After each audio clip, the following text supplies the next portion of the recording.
رب اشرح لي صدری ویسر لی امری واحلل عقدۃ من لسانی یفقهوا قولی واجعل لی وزیرا من اہلی. قرآن کی لغوی خوبصورتی، اس کا لغوی معجزے کا ایک اور مثال، بہت خوبصورت مثال، دو آیتوں کے درمیان پھر سے کمپیریزن ہے. اور یہ سورہ حضرت لوط علیہ السلام کی قوم پر جب پتھروں کی بارش ہوئی تھی، یہ اس قصے کا ذکر ہے.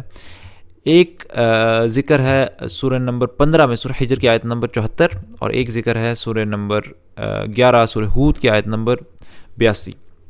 دونوں میں اللہ سبحانہ و تعالیٰ کہتے ہیں ہم نے پتھر بھیجے، لیکن اس بات پر غور کریں کہ کس پر پتھر بھیجے. سورہ حجر میں اللہ سبحانہ و تعالیٰ فرماتے ہیں بالآخر ہم نے اس شہر کو اوپر تلے کر دیا اور ان لوگوں پر کنکر والی پتھر برسائے. یہ لوگوں پر پتھر اللہ نے بھیجے، یہاں پہ کہا امطرنا علیہم، اس قوم پر. جبکہ سورہ ہود میں آیت نمبر 82 میں اللہ سبحانہ و تعالیٰ فرماتے ہیں اعوذ باللہ من الشیطان الرجیم، پھر جب ہمارے فیصلے کا وقت آ پہنچا تو ہم نے اس بستی کو تل پٹ کر دیا اور اس پر پکی ہوئی مٹی کے پتھر تابڑ توڑ برسائے. اب یہ اس پر یعنی کہ اس گاؤں پر یا اس شہر پر، امطرنا علیہا، ان لوگوں پر نہیں، گاؤں پر، شہر پر. اور آپ کو پتہ ہے زبان میں اگر آپ کہیں، ایک آیت میں کہا کہ سورہ ہجر میں کہا کہ لوگوں پر پتھر برسائے، سورہ ہود میں کہا کہ اس گاؤں پر یا اس شہر پر پتھر برسائے. اور یہ غور کرنے کی بات یہ ہے کہ جب آپ لوگوں پر پتھر برسا رہے ہیں وہ زیادہ شدید اور شدت کا کلام ہے بمقابل اگر آپ کہیں کہ میں نے اس گاؤں پر برسائی. کیونکہ اگر ہمیں اب پتہ ہے کہانی میں گاؤں میں لوگ تھے، لوگوں پر بھی برسے، لیکن زبان کی اگر نقطہ نظر سے دیکھیں تو ظاہر سی بات ہے کہ اگر آپ کہیں میں نے گاؤں پر پتھر برسائے، اس کا مطلب یہ ہے کہ اس شہر میں یا اس گاؤں میں لوگ ہو بھی سکتے ہیں، نہیں بھی ہو سکتے، لیکن ٹیکنیکلی اگر دیکھا جائے تو. لیکن ہمیں پتہ ہے لوگ تھے، لیکن کیوں اللہ تعالیٰ نے یہ شدت رکھی سورہ حجر میں، کہا کہ میں لوگوں پر ہی پتھر برسائے. تو اب ہم دیکھیں گے سیاق و سباق اور دیکھیں گے زبان کی خوبصورتی کس طریقے سے باہر آتی ہے. سورہ حجر کے سیاق و سباق میں ہی اس قوم کی شدت دکھائی گئی ہے، جبکہ سورہ ہود میں وہ شدت نہیں ہے. کیوں؟ آپ دیکھیں سورہ حجر میں، میں شروع سے شروع کروں، آیت نمبر 74 تھی، تو آیت نمبر 52 سے اگر میں شروع کروں تو آیت نمبر 52 میں سب سے پہلے سورہ حجر کے اندر شدت میں آپ کو دکھانے لگا ہوں. آیت نمبر 52 کی شدت دیکھیں. جب وہ فرشتے آتے ہیں تو کہتے ہیں ان کے پاس آ کر، ابراہیم علیہ السلام کے پاس آ کر کہتے ہیں سلام، تو انہوں نے بھی کہا، انہوں نے شدت دیکھیں ان کی، انہوں نے آگے سلام کہنے کے بجائے کہا ہم کو تو تم سے ڈر لگتا ہے.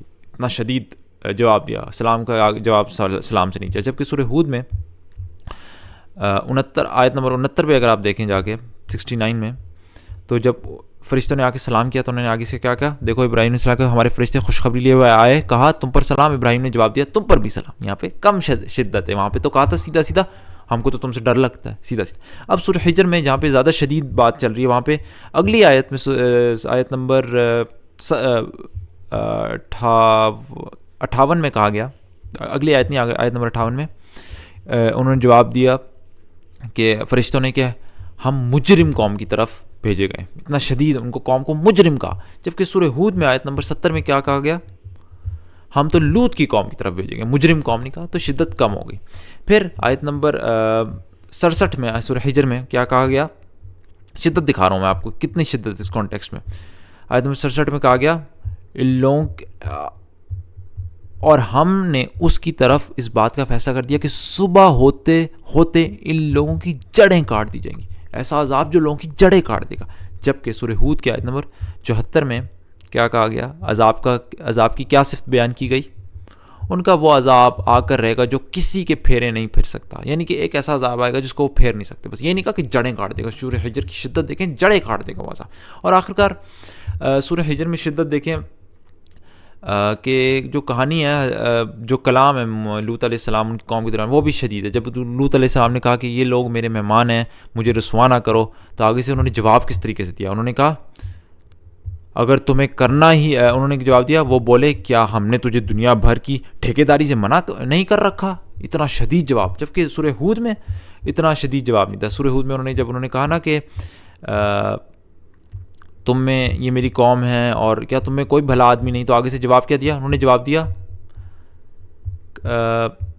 تجھے تو معلوم ہی ہے تیری بیٹیوں میں ہمارا کوئی حصہ نہیں ہے اور تو یہ بھی جانتا ہے کہ ہم کیا چاہتے ہیں. بس اتنا سا جواب. جبکہ وہاں پہ جواب دیا، وہ بولے ہم نے تجھے دنیا بھر کی ٹھیکیداری سے منع نہیں کر رکھا تھا. کتنا شدید جواب. تو آپ نے دیکھا سورہ ہجر میں ہر چیز شدید تھی. سلام کا جواب بھی اس سے دیا کہ مجھے ڈر لگ رہا ہے، کہا کہ ہم مجرم قوم کی طرف بھیجے گئے ہیں. کہا کہ میں لوگوں کی جڑ کاٹ کے رکھ دوں گا، اور آخر لوگوں کا جواب بھی اتنا سخت تھا. لیکن جبکہ سورہ ہود میں سلام کا جواب سلام سے دیا، کہا کہ میں مجرم قوم نہیں بلکہ لوط علیہ السلام کی قوم کی طرف فرشتوں نے کہا بھیجے گئے ہیں. آگے کہا عذاب کو یہ نہیں کہا کہ جڑ کاٹ دے گا، بس کہا ایک ایسا عذاب بھیج رہا ہوں جو جس کو ٹالا نہیں جا سکتا. اور آخر لوگوں کا جواب بھی اتنا سخت نہیں تھا. تو جہاں لوگوں کی اتنی سختی تو آخر کار انہوں نے یہی کہا، اللہ سبحانہ وتعالیٰ نے یہی کہا نا کہ ہم نے ان لوگوں پر، اتنے سخت قسم کے لوگ، تو انہی پر عذاب بھیجا. جبکہ سورہ ہود میں لوگوں کی اتنی سختی نہیں تھی، لہٰذا اللہ سبحانہ وتعالیٰ نے بس اتنا کہہ دیا کہ ہم نے اس بستی پر بھیجا. اتنی سختی نہیں تھی، بستی پر بھیجا. جبکہ وہاں پہ کہا اتنے سخت قسم کے لوگ تھے تو لوگوں پر بھیجا. اور دیکھیں آپ یہ دیکھیں، ویسے تو فرق نہیں پڑتا، آپ اس کو دونوں جگہوں پر آپ کہہ سکتے تھے کہ ہم نے لوگوں پر عذاب بھیجا، یا دونوں جگہوں پہ کہتے ہیں آپ بستی پہ بھیجا. لیکن زبان کی جو خوبصورتی ہے، اس کی بلاغت ہے، اس میں اگر آپ صرف اتنا سوچیں کہ ساری کہانی میں کہا جا رہا ہو لوگ اتنے سخت تھے، اتنے برے تھے، اتنے بدتمیز تھے، اتنے جاہل تھے، اتنے ایسے تھے، مجرم تھے، آخر میں کہہ دیا کہ لوگ ایسے تھے، لوگ گندے، ہم نے بستی پر عذاب بھیج دیا. اس سے کئی بہتر تھا کہ یہ کہا جاتا لوگ گندے تھے، لوگ برے تھے، ہم نے ان لوگوں پر عذاب بھیجا، زیادہ مناسب تھا.